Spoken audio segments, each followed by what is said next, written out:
alianzas, así que en minutos nada más, Gabriel Sued con toda la información y también Jerónimo Mura desde el lugar.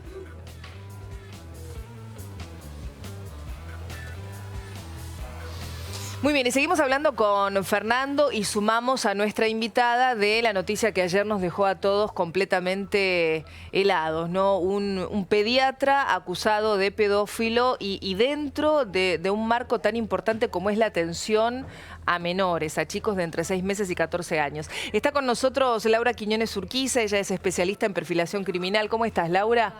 Bienvenida, es un placer que estés con nosotros. Bueno, círculos de pedofilia, ¿no? Sí, sí, sí. ¿Cómo entender el funcionamiento?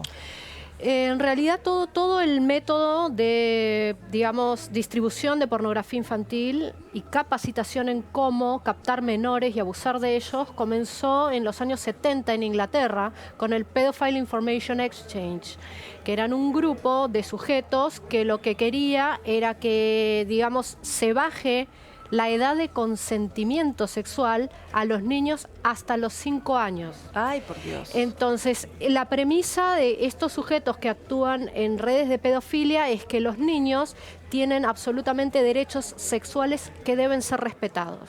Y vos tenés incluso agrupaciones muy conocidas a nivel mundial como Martigin en Holanda o NAMBLA en Estados Unidos, que bueno, abogan por eso. Incluso vos fíjate, este caso no estaba en la internet profunda, estaba en la internet superficial. Y hoy en día, digamos, el FBI lo que hizo fue distribuir y hacer públicos los emblemas de pedofilia, es decir, aquellos signos o símbolos que se encontraban en dijes, en escudos, en dibujos, en stickers, con los cuales los miembros de los círculos de pedofilia podían reconocerse entre sí y saber qué gustos a través de los colores había. Por ejemplo, el rojo significaba una cosa, el azul otra, y lo que era digamos, el violeta o el amarillo otra. ¿Qué significa precisamente el violeta, mencionaste? ¿Qué es una mariposa violeta?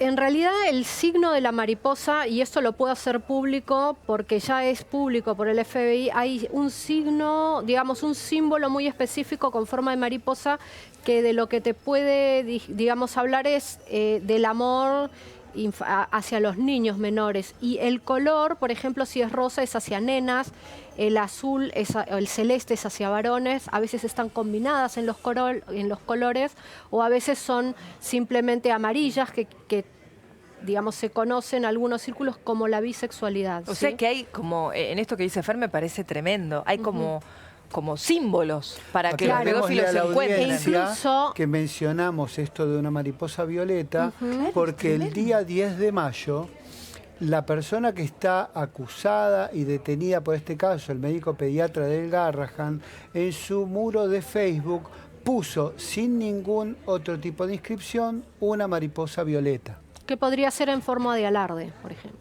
Un alarde o un llamado a ahí lo estamos viendo. Es algo sumamente curioso porque tengamos en cuenta que esta investigación empezó en noviembre y ya en noviembre le habían allanado la casa al médico y le habían secuestrado el material informático. O sea que él sabía que tenían sus computadoras, sus pendrives y que era solo cuestión de tiempo que algo apareciera porque, como decía Laura, no actuó con demasiada sofisticación o en la deep web. Actuó en la superficie. Parecía que quería que lo encontraran. E incluso utilizó un programa que se utiliza casi a nivel hogareño, como el Emule, claro. como el BitTorrent. Pero ¿sabés cómo se hacen identificar cuando están en internet superficial? A través de, bueno, estos signos ya han sido, digamos, entre comillas, bastardeados y los conoce casi todo el mundo.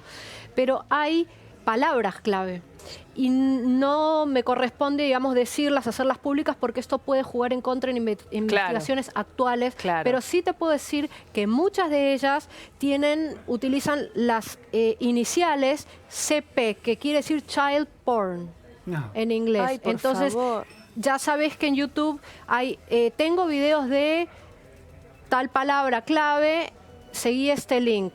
Tengo videos de tal cosa, o en el mismo Emule vos podés encontrar o siglas o nombres específicos que ya eso, digamos, te da pie a saber específicamente qué tipos de videos tienen. Pero lo que está diciendo Laura y lo que está diciendo Fernando, o sea, es impresionante porque que él publique sin ningún tipo de leyenda, simplemente en su muro de Facebook, una mariposa, con lo que ustedes nos están diciendo ahora, lo que significa, ¿no? ese elemento, ese objeto, digamos. Sí. ¿Qué quiere decir con esto? Alardeando, tengo material nuevo, mira lo que conseguí. Mira, yo te cuento, yo he trabajado en investigaciones con México, algunas sobre grooming.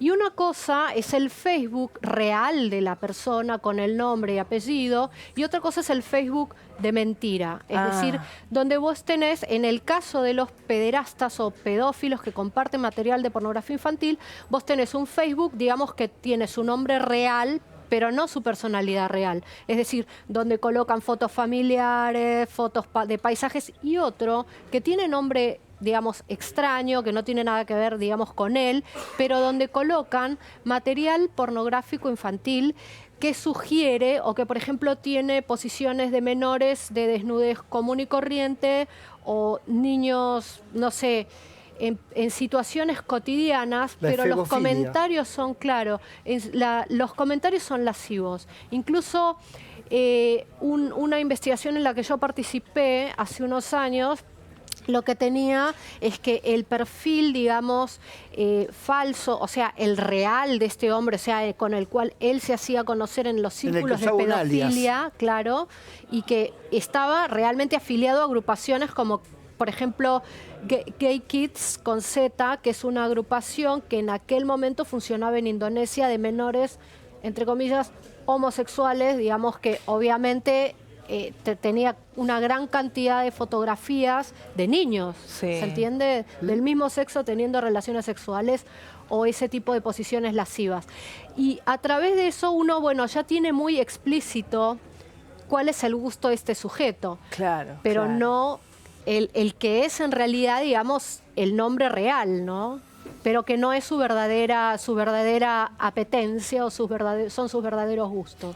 Viendo quién es la persona que fue detenida en las últimas horas, uno tiende a romper este mito de que las personas que se dedican a esto son una suerte de sátiros. No, nada más alejado, eso te lo dice Hollywood.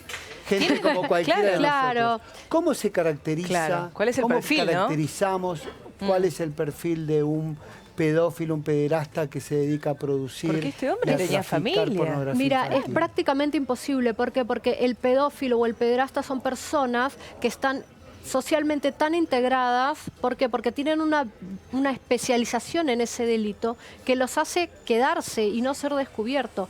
Y pertenecen a algo que se llama círculo. Es decir, congregaciones reales de personas que comparten sus mismos gustos y secretos. Y comparten, como yo les contaba, a través del Pedophile Information Exchange en los 70, lo que fue el Foro del Castillo Azul, hasta no hace mucho. Comparten esos gustos, incluso hay foros reales donde vos encontrás, no necesariamente en internet profunda, lo encontrás en la internet superficial, donde se intercambian tips. Es como un doble fondo de personalidad. Exactamente. No puedo dejar de pensar en primero en las familias de los chicos que fueron atendidos por el pediatra, de hablar. Pero además en la familia del pediatra, un hombre de 55 años. Las víctimas colaterales. Exactamente. Expliquémosle a la gente que cuando Laura se refiere a la internet superficial, se puede referir, por ejemplo, a YouTube. Vos vas navegando por YouTube y luego viste que ahora los chicos, una red social común. Los chicos, incluso los que no están alfabetizados, tienen las opciones en el YouTube de mencionar una palabra y entrar, y ya empiezan a navegar y no sabes a dónde terminan. Y muchas de estas palabras tienen nombres de juegos infantiles o nombres, digamos, infantilizados. Entonces puede ir un menor, observar, naturalizar esa conducta, normalizarla, que en realidad esto es lo que pretenden este tipo de agrupaciones como NAMBLA, Martillen, lo que pretendía el PAI, ¿no? El pie, digamos, las siglas del PAI, ¿no? El Pedophile Information Exchange. Laura, ¿hubo algún caso similar en otra parte del mundo? Exactamente, en Colombia, en el 2010, Guillermo Gallón Castrillón, que era un pediatra cirujano, incluso trabajaba con deformidades. Imagínate. Y lo que él utilizaba, digamos, era este acercamiento, esta proximidad y absoluta confianza de los padres, no solo en ese ámbito, sino en el ámbito de los Boy Scouts, porque él era líder Boy Scout. E incluso hacía viajes de campamentos, turismo con los sexual chicos. infantil, claro, a países de Asia. Y él es detectado, ¿por qué? Porque es muy usual que en el material pornográfico infantil los sujetos que cometen estos actos se blureen la cara o se la cubran con algo negro o incluso utilizan máscaras, ¿sí? Mientras abusan de los menores. Entonces, se los suele ubicar, se los suele identificar por las señas particulares, ¿sí? Como son los nevos, lunares, cicatrices, tatuajes, en conjunto. Incluso a este respecto hubo un caso en Italia que yo siempre se lo doy a mis alumnos, a analizar el caso de Antonio de Barba, cómo fue la investigación, la captura y cómo fue la identificación a través de estas señas particulares de este sujeto y, por supuesto, programas informáticos que trabajan con criptografía, es decir, bueno, lo que hacen algunos programas es de una gran cantidad de imágenes, ¿sí? Van analizando cuáles tienen determinada cantidad de desnudez. ¿Se entiende? Como para poder seleccionarlos y ver, porque te puedes imaginar que esta gente lo que tiene mucho, por eso a mí me llama la atención la poca cantidad de material. Lo que vos encontrás en los allanamientos son cientos de fotos o miles y millones, digamos, en total de material, de fotografía, filmaciones. Y son acumuladores, no descartan nada. Son compulsivos, son acumuladores compulsivos, que ni siquiera pienso yo que un sujeto que, no sé, colecciona pornografía adulta, consensuada, puede llegar a acumular toda esa cantidad. Y este material lo tienen en sus casas, ¿por qué? Porque lo tienen, a los discos los tienen encriptados. Es decir, yo puedo acceder a ese digamos, a computadora y no enterarme que está ese material, porque está encriptado. Claro. Ahora, para terminar con el tema por el momento, porque por supuesto que vamos a seguir y con Fer a lo largo del programa, pero digo, en principio no están comprobados abusos, ¿sí? La generación y el tráfico de este material, que el delito es la pedofilia, que ¿cuántos años le puede caber? Y en principio hasta 8 años, pero depende también de porque la edad hay menores. De los menores y del tipo de actividad que se vea, porque lo primero que tenés que decir es que si la persona no está en la escena, claro, no le podés imputar el abuso cierto del menor, pero sí se tipifica la producción y la promoción de pedofilia y la distribución del material con contenido de pero existen infantil. métodos de identificación, que son estos que yo les describí. El tema de incluso la biometría de la voz, porque lo que no suelen cubrir es su voz. ¿Se entiende? Entonces se hacen pruebas biométricas de la voz también, en algunos lugares, ¿no? Te hago una última pregunta, Laura. Dentro de las patologías mentales, ¿dónde encuadramos a un pedófilo que se dedica a distribuir y producir pornografía infantil? En realidad está, digamos, dentro del DSM-5. Yo no utilizo el DSM-5 porque no me dedico a lo que es la psicología, pero sí dentro de lo que es el Crime Classification Manual, que es, digamos, el manual que usamos los que estamos en criminología forense o hacemos perfiles, encajan muchos en el perfil, bueno, de perversión, ¿sí? De pedofilia, que en realidad es un de delincuente sexual, que es ya una tipología específica, y muchos de ellos pueden tener, no todos los, digamos, pederastas son ¿cómo decirlo?, psicópatas. Sí, la mayoría de los que son pederastas ocasionales, es decir, que tienen una doble vida, un modus vivendi adaptado socialmente con esposa, hijos o pareja, homosexual o heterosexual, poseen estas características, pero sí los hay narcisistas con narcisismo, digamos, grave, que para el Crime Classification Manual se conoce como narcisismo maligno, con trastornos antisociales de personalidad, personalidades esquizoides, que son las más, digamos, desorganizadas y las que no perseveran tanto en el tiempo. Pero para perseverar en el tiempo y prevalecer, digamos, a ese nivel de magnitud y de cantidad de víctimas, sí es necesario tener una personalidad que sea apegada, entre comillas, a la norma dentro de lo posible, salvo en estos casos, y con una suficiente inteligencia, capacidad de engaño, manipulación y